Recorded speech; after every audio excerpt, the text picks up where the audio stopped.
আমাদের যদি কারো বদনজর কারো উপর লেগে থাকে, আপনার সন্দেহ হয়, তখন তার কাছ থেকে পানি চাইবেন। আর আপনি পানি চাইলে সে পানিটা দেওয়াটা তার জন্য ওয়াজিব। অনেক সময় আমরা ভুল বোঝার কারণে বলি যে হ্যাঁ আমার কি বদনজর লাগছে, অনেক সময় বন্ধুবান্ধব একে অপরের কাছে এটা বললে এটা নেয় না। আসলে ভাই এরকম না। দিন আপনি মানতে হলে, আল্লাহ রসুলের হাদিস মানতে হলে অবশ্যই আপনি দিয়ে দিবেন, এবং দেওয়াটা আপনার জন্য ওয়াজিব। আমরা কেউ দেব না এমন যেন আমাদের না হয় ইনশাআল্লাহ। আজকে আপনাদেরকে বদনজরের হাদিসটা শোনাবো।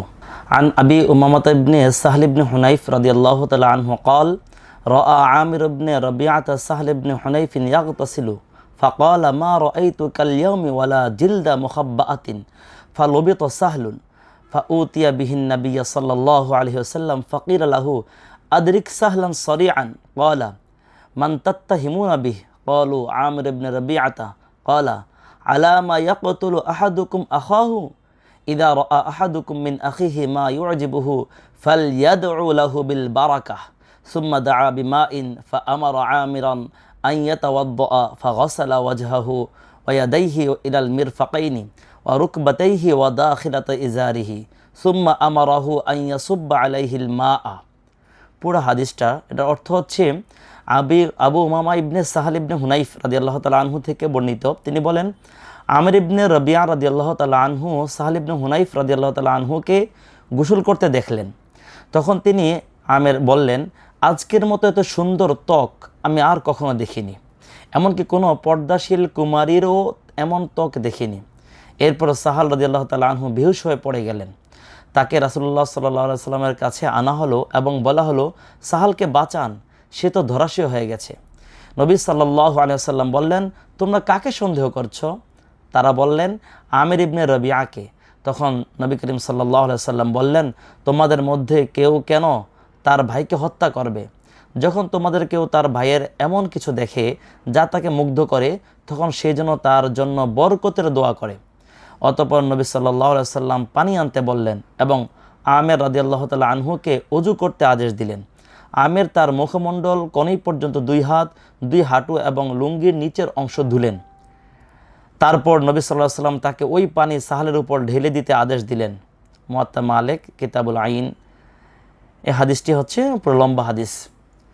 সম্মানিত দর্শক, আমি আপনাদেরকে আজকে এই যে বদনজরের যে একটি ট্রিটমেন্ট হচ্ছে হাদিস দ্বারা, এই গোসলের অজুর পানি নেওয়া নিয়ে গোসল করা, সেটা হাদিসটা শুনাইলাম। এখন আমি পদ্ধতিটা একটু বলে দেব।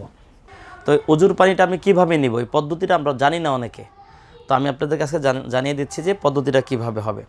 আপনি কলে উজু করেন অথবা টেপে করেন, অথবা আপনি পুকুরও হতে পারে। আপনার দরকার হবে একটি বড় বল। এই বলটা আপনি নেবেন কলের নিচে অথবা টেপের নিচে, এটা আপনি রাখবেন। রেখে আপনি অজুর নিয়তে কল ছেড়ে দিয়ে আপনি কুলি করবেন। 3 বার কুলি করবেন, কুলির পানি বলে ফালাইবেন এবং নাক ধোয়া পানি রাখবে না, মুখ ধুবেন 3 বার অজুর জন্য। মুখ ধোয়া পানি যেন বলে পড়ে। 2 হাত কনি পর্যন্ত ধুবেন 3 বার করে, ধোয়া পানি যেন বলে পড়ে। তারপর 2 পা ধুবেন হাত টাকনো পর্যন্ত। ধোয়ার পরে আপনি ওই বলে দাঁড়িয়ে যাইতে হবে। এজন্য বলটা দরকার হচ্ছে বড় বল। ওই বলে দাঁড়িয়ে যাবেন।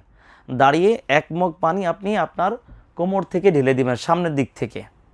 হাদিসের মধ্যে স্পষ্ট আছে যে পানি নিতে হবে দাখিলাতু ইজারিহি, অর্থাৎ লুঙ্গি খোঁচার যে জায়গাটা, ওই জায়গার পানি নিতে হবে। অতএব আমরা হাদিসে আমল করতে গেলে অবশ্যই পানি নিতে হবে।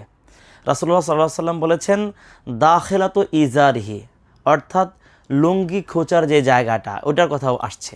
সেজন্য আমরা মুহাদ্দিসিন কেরাম বলছেন যে এখান থেকে নিয়ে আমরা নিচে পর্যন্ত পানি ধোয়া নিলে পুরাটা হয়ে যাবে। 2 হাঁটুর কথা বলছেন অনেকে।